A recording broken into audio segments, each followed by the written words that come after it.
Smile, incredibly terrifying, and obviously it hits theaters September 30th. So for those who don't know, tell us about the film. So Smile is a really frightening journey of a clinical psychiatrist who experiences something rather terrifying and begins to feel like something evil has come into her life. This film definitely paves its own way within the genre. So how were you able to maintain that fear and that panic throughout the film for viewers?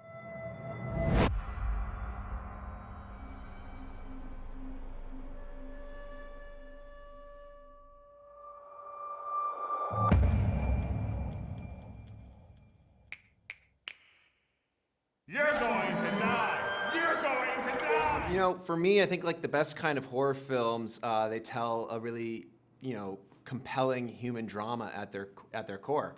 And I wanted to create a film that sort of took all of these, internal things that we're afraid of, and the fear of the unknown and what it might be like to have your mind turning against you, and then wanted to sort of mix that with these external, extraordinary circumstances and kind of weave them together until they become inseparable from one another. And we sort of set out to make a film that feels like an unending panic attack, and I hope that's the experience audiences have with it. Well, I definitely did. I watched this in the daytime and I was paranoid and semi-traumatized. Now I'm starting to see people smile. So you did a great job there. And in 2020, you showcased your short film, Laura Hasn't Slept, which went on to win the Special Jury Award. Did you know back then that you had struck gold with this story? And did you know that you wanted to adapt it into a feature-length film? Myself and my collaborators worked really hard on that short, and we really hoped that it would connect with audiences and that people would embrace it. And then, the reactions coming out of its placement at South by Southwest, we were sort of overwhelmed at how much people seemed to really be into it. Good short films should exist in their own right and be self-contained.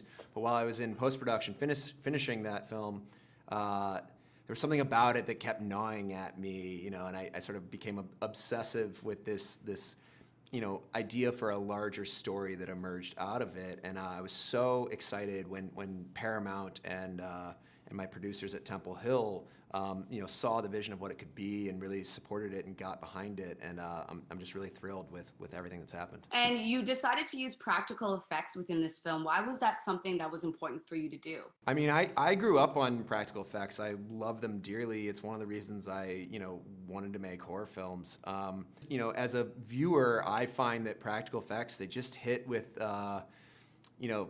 a different kind of weight and gravity than CGI or VFX. And I think that not only do they give an actor or performer something to interact with on set that really enhances a performance, but I also I think that an audience, when they experience something that's real, that's actually happening in front of the camera, it just hits different.